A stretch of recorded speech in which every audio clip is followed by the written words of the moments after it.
Like I said, you are not going to believe these insane and cruel and heartless sentences that the French courts have been handing out.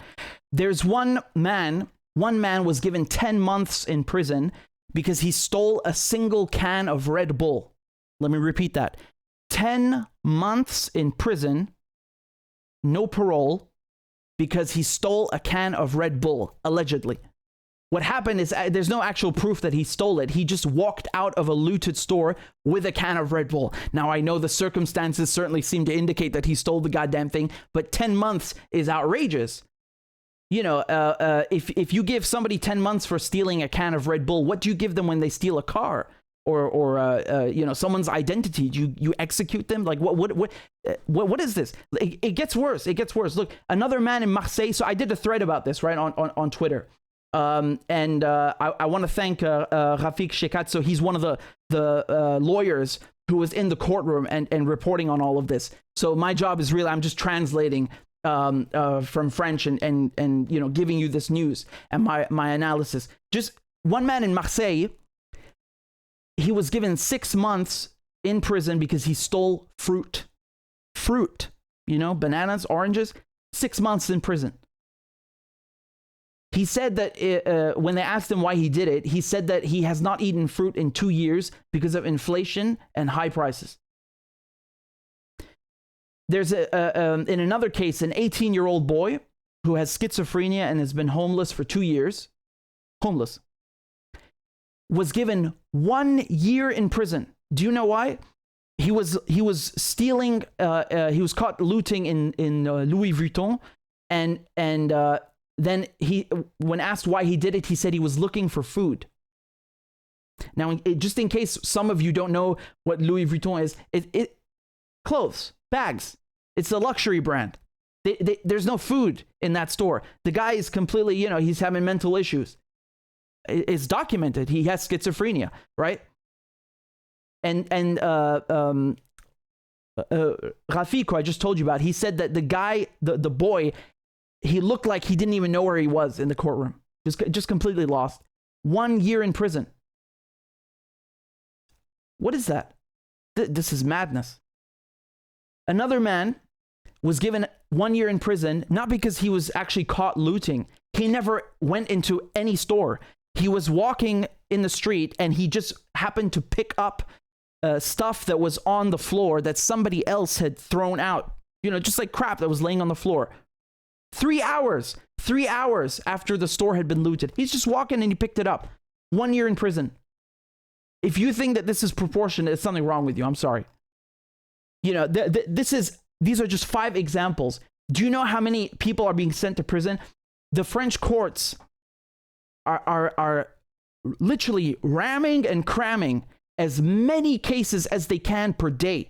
You have these courts open till 2 in the fucking morning. People get 15 minutes in front of a judge. 15 minutes. Most of these people don't even have lawyers, you know? They're just like told to plead guilty and then, whoop, you're sentenced to prison. Goodbye. A can of Red Bull, 10 months, almost a year in prison. I mean, Jesus Christ. What are they going to do next? Are they going to send people to Devil's Island again? You know, they're going to start sending them to penal colonies? What is this? What is this? You know, this is the country of droit du citoyen et de l'homme. You know, human rights and the rights of citizens. What is this? This is insane. This is the country of enlightenment. There's no enlightenment here. The justice minister, so Macron's justice minister, he sent a memo, an internal memo, telling the courts and the prosecutors to, you know, enact swift, firm, and systemic justice. So, you know, I know Macron is blaming video games and blaming social media, and I'll get back to that in a second. But, you know, his justice minister is like literally instructing the courts, I want you to crap on people and punish them as hard as humanly possible, as much as you can.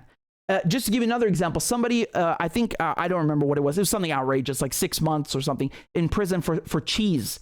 Again, he didn't steal cheese. He just happened to have cheese in his pocket, and they assumed that he stole it. I'm speechless. I literally, I think that speaks for itself. What could I possibly say to remedy this? It's Jesus. So that's Dupont-Moretti. So he's the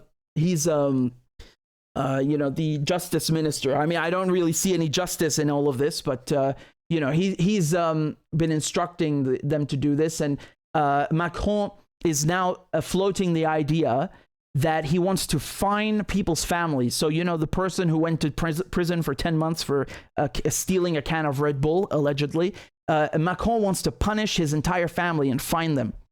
Right? So that's one of the strategies that's now at play. And then, of course, another thing Macron has talked about is banning social media.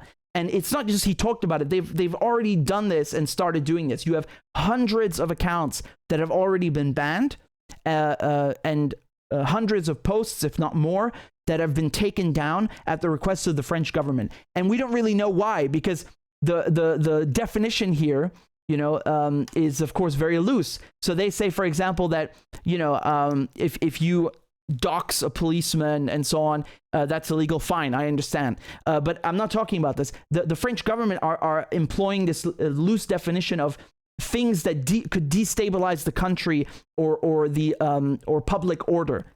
I mean, what does that mean? Macron, when he was talking about this, he was saying in the video I showed you about where he's complaining about social media that, just showing an incident, according to him, this would incite people to go and, take part or impress upon them some kind of urgency to just go and vandalize stores.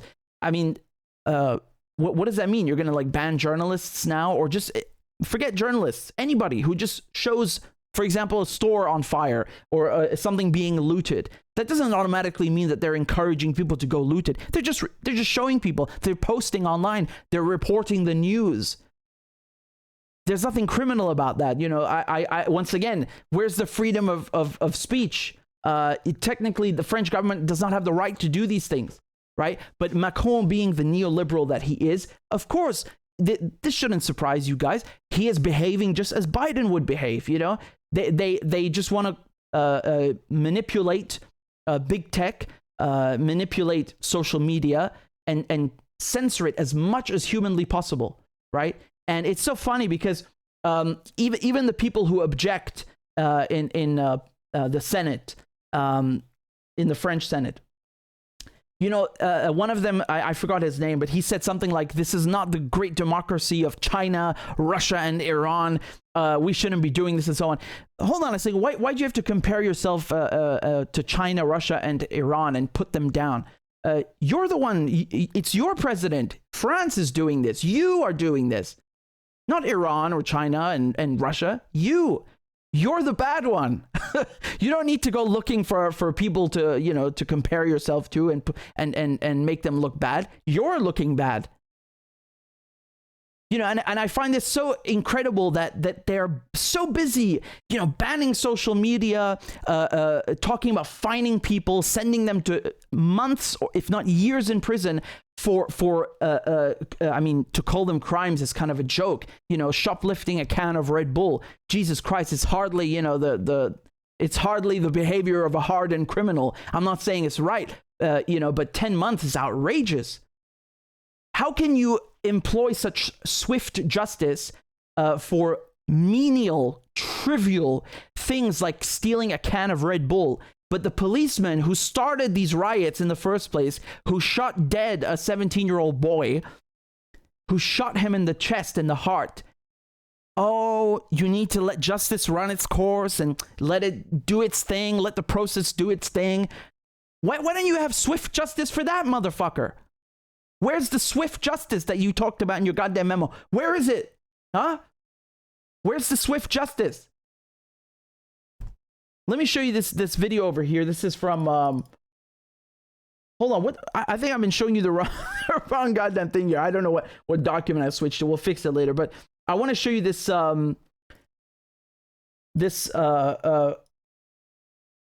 French representative, what he was saying, right? So I'll interpret. Ce qui crée de la colère, c'est de voir les peines qui sont infligées à ces jeunes gens. Quand des gens prennent 10 mois ferme ou 1 an ferme pour avoir volé une canette de Red Bull lors des pillages, mais que à côté de ça, on voit que par exemple le président de l'Institut Montaigne prend 12 mois avec sursis pour avoir drogué quelqu'un à son insu. Il y a l'impression qu'il y a dans le pays une justice de classe. Right, so he's saying when a young person is given 10 months in prison, I think you heard Red Bull as he said, 10 months in prison or 1 year in prison with no parole, and then on the other hand, you have, I don't know which CEO he's referring to, some head of what was it, Montaigne again? Il y a l'impression qu'il y a dans somebody who drugged somebody, and he drugged somebody else and got 12 months suspended sentence. I mean, the point, gets across, right? He's saying that it's normal that people looking at this, how rich, privileged people in France don't get punished, but somebody who steals a can gets 10 months in prison. That there's, there's class segregation, there's a class divide, there's a double standard when it comes to the judiciary and the justice system. Qu'il y a dans le pays une justice de classe, une justice qui fait 2 poids 2 mesures, et où là on va punir très durement des jeunes gens, des très jeunes gens parfois, qui ont, c'est vrai, commis des actes délictueux. C'est vrai qu'ils ont commis des actes délictueux. C'est vrai que la justice doit passer quand des actes délictueux sont commis. Mais je crois que dans la période que nous vivons, dans la période de tension particulière que nous vivons, le message qui est envoyé, le signal qui est envoyé, c'est qu'il y a une justice de classe. Que pour certains, ça va très vite et c'est très sévère, et que pour d'autres, ça prend beaucoup de temps et c'est, disons, plutôt compréhensif. Yeah, right. He said, like, it's true, that they some of these young people, they've committed acts of delinquency. They've vandalized things or looted things or stolen things, and the justice should do its thing. But when you have this double standard where for extremely young people, for menial trivial crimes, they get such harsh punishments, and on the other hand, others get off scot-free with no punishment, then there's that's not the message that should be sent at this time, especially when the whole country is kind of uneasy at unease, to put it mildly. I mean, again, like, they might as well just start sending people to Devil's Island, at this point, if they're going to start punishing them like this. Why not bring back capital punishment while you're at it? Jesus. And then they talk about Russia and China and Iran. Look at yourselves. Look in the mirror.